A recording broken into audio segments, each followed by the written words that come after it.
Okay, hello and welcome to the walkthrough tutorial for the CRiP or CRiP Cryptomatte render in place script for After Effects. This is the Windows side. I'll make one for Mac, I think, eventually, but it mostly works the same way, just different paths. So from the files that you get when you pay for them, you're going to have... Okay, let me start that over again. Alright, hello and welcome to the Cryptomatte render in place script. We're going to go over how to set up for installation and entering your key and everything, and then how to get CRiP going for your Cryptomatte workflow. So the usual thing that you'll get, you only have two files here actually that you do need to put into the usual script UI panels path for your After Effects and program files. Just hit continue on that, and then once those are in, we'll just open up After Effects here.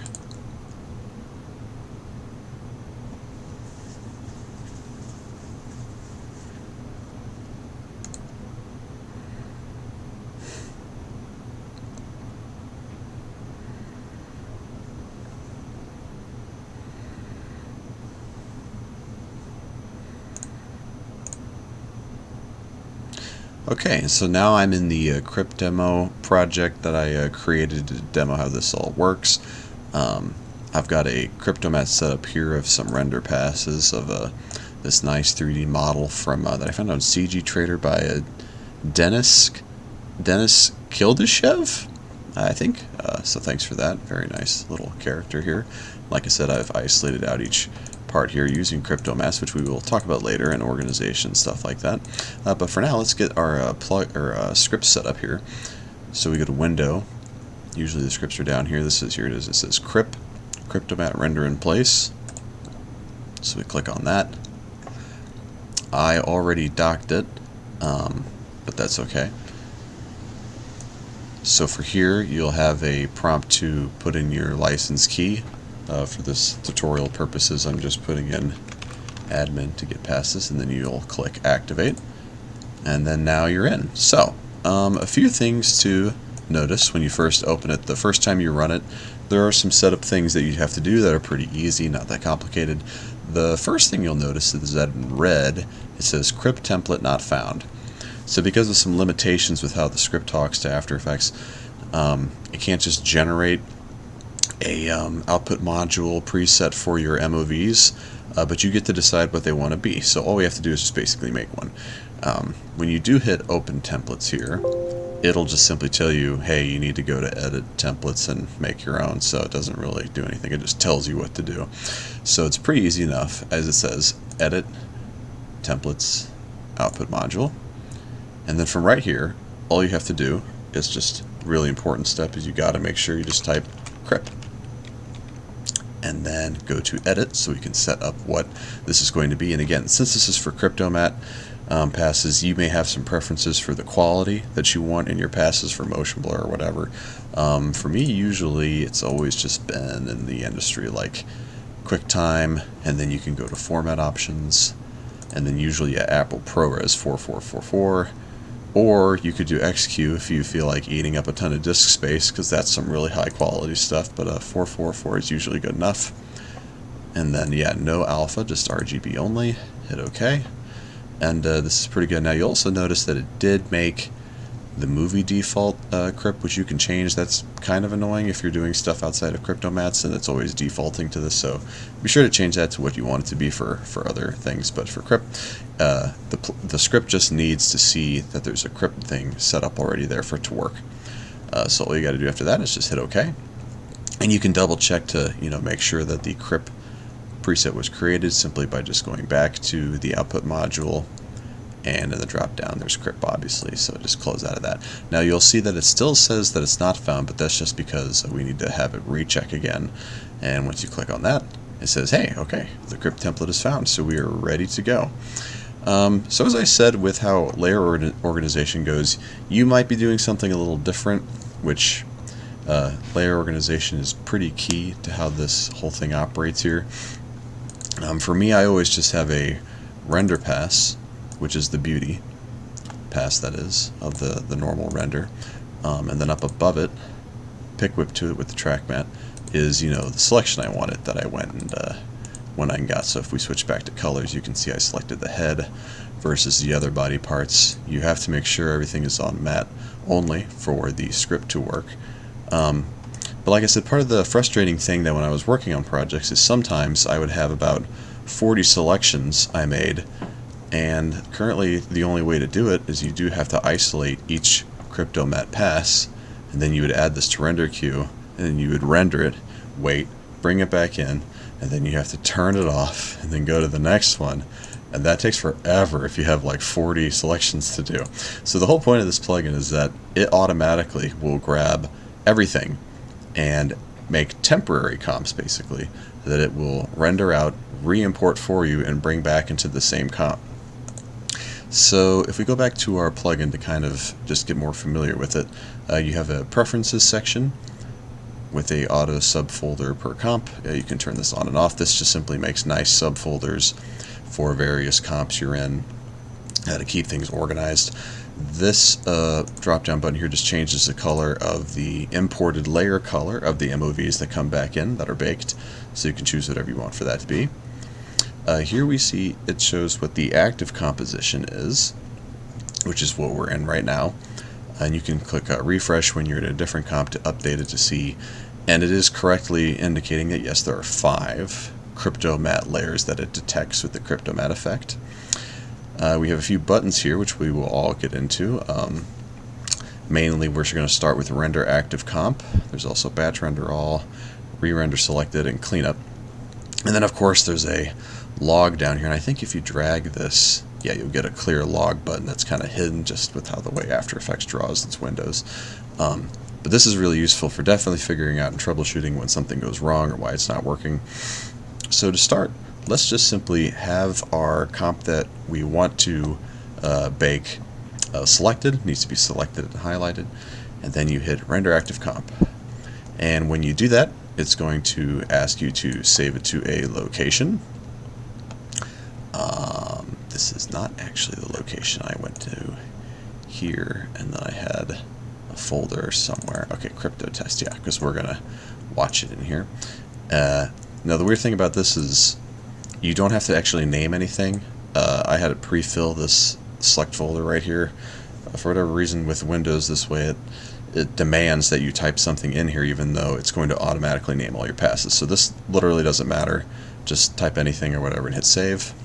And now you're going to get a dialog box that will indicate to you what comp is going to be baked out, which Cryptomatte layers are. Now you'll notice here that they're all the same, but earlier on it was spitting out baked MOVs that were all the same, which isn't ideal, but I've set it up to where it actually references the pick whipped layer as what to name it, which is kind of nice. So we're going to get Cryptomatte baked MOVs that actually say like cat head, cat chest, cat pants, like cat base, which makes sense. That's how it should be. There's also a reminder here that says make sure all Cryptomatte effects are set to matte only, not color or composite. I have many times forgotten to switch it from colors to matte only, and then to have my mattes come back in baked and be like, whoa, why is this all messed up? It's like, oh, it's because I didn't set it to matte, so be sure you do that. Each will be re-rendered, imported, and placed above its source later. Ready? Yes. Okay. So when you hit yes, it's going to start rendering. You'll notice the render queue doesn't really show anything. We have there's a dialog box that pops up that shows you that it's rendering, but After Effects more or less kind of locks up, and there's no way to show a render progress, which we'll get to best practices for that. But for now, let's just hit yes. And so here it goes. This will actually probably go pretty fast because it's not very big. But like it says here, for best practices, okay, well, I just did it like I said really quickly. On 4K comps, that might take a lot longer. And so if things look like they're frozen and you're not sure if the script is running or not, all you have to do is just simply go to your target folder. And as you can see, it already made it in here. And slowly over time, for a lot of selections or 4K, you would see like these things pop in one at a time. And as far as the naming conventions, you just grab the correct layer from the PickWhip source. The random number on it is just a time identifier, just to keep things organized in case you rerun it again, so you're not going to be overriding the same thing constantly. But anyway, so looking at our log, you can see it says done. 5 mats were baked. And so if we go back to our comp, you'll see that, hey, we've got some orange new MOVs that are in here. Conversely, if you go to the project file window, you'll see there's a new folder it brought in called Cryptomatte Baked. And if you open it, it's going to have the folder of the comp, which is good for organization, and then all of this in here, which is very nice.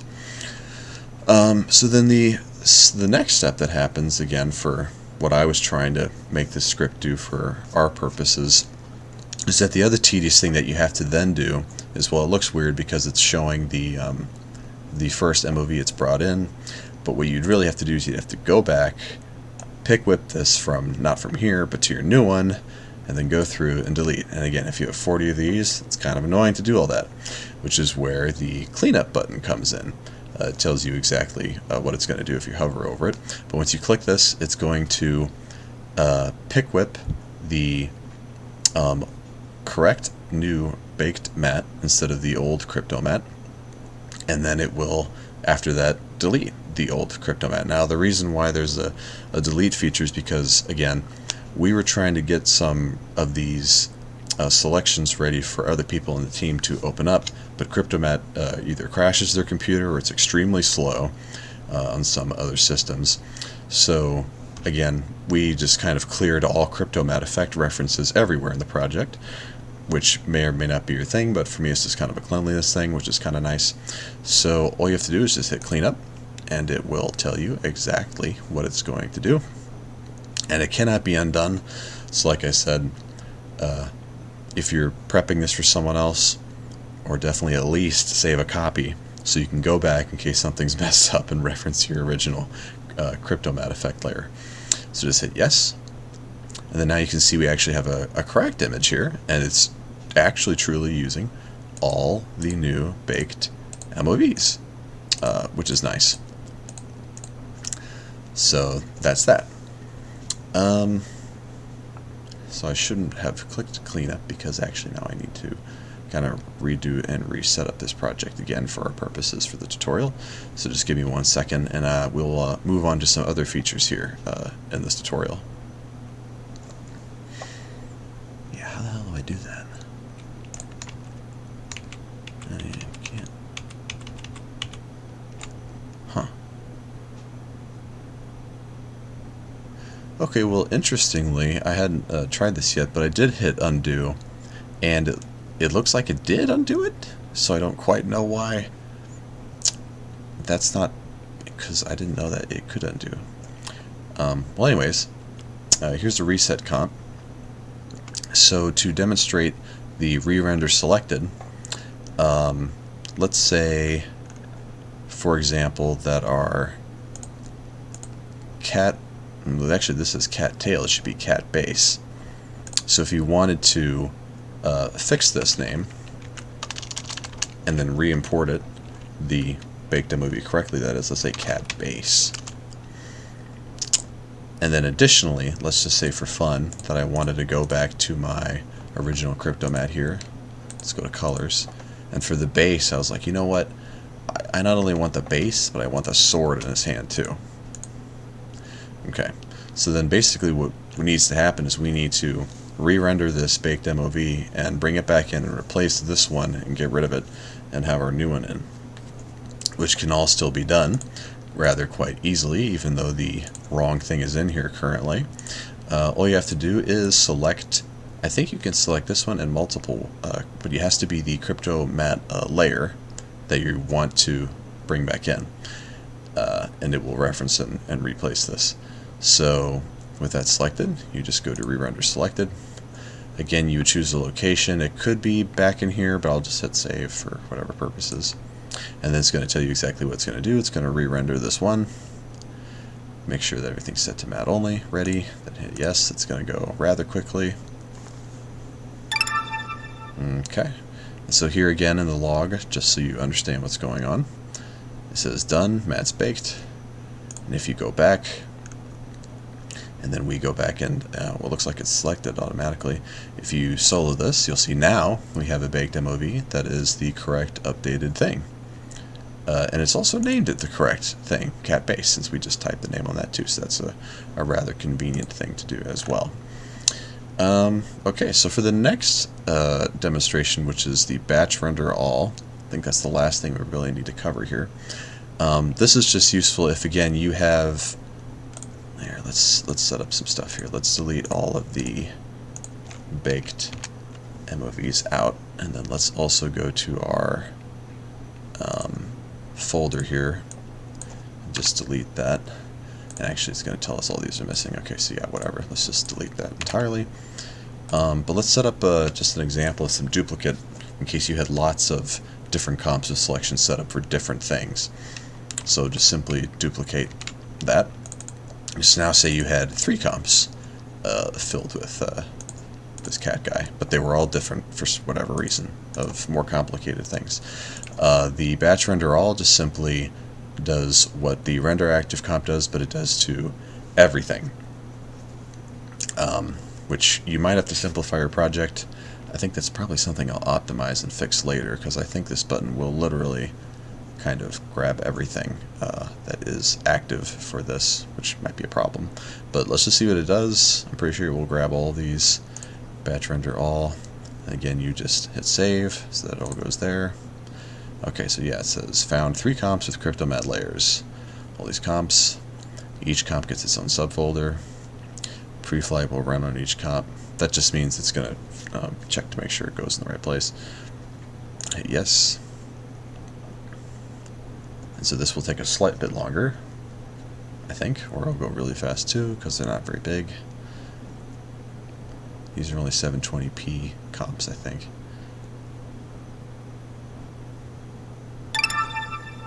Okay, it's done. It pops up this to show you that there are now 5 per. And if we go back to our project file window, it also made folders for each of these nicely organized. And then on top of that, it also re-imported them all, as it should have. And then you can just simply go through. Maybe I should make a clean up all button as well. Just clean up on all these. And now you've got, obviously, all cleaned up comps that you can save duplicate of, and ta-da, that's that. So yeah, that's kind of the gist on how to use this very first edition of the CRiP Cryptomatte render in place script. I'm sure I will perfect some things and come up with some different fixes for stuff, but for now that's how it works. I have not tested this with like extremely complex or huge things. It was working pretty well for 4K, albeit it just takes a while to render. But like as far as 200 selections or something like that, I haven't stress tested that much, but I'd love to hear from you guys how it works and what it does and what it performs like. So definitely let me know on the page. I have my email there that you can send for support or just comments and suggestions for this as well. I'd love to hear it. So thanks again for buying, and let me know how it goes. Thank you. Bye.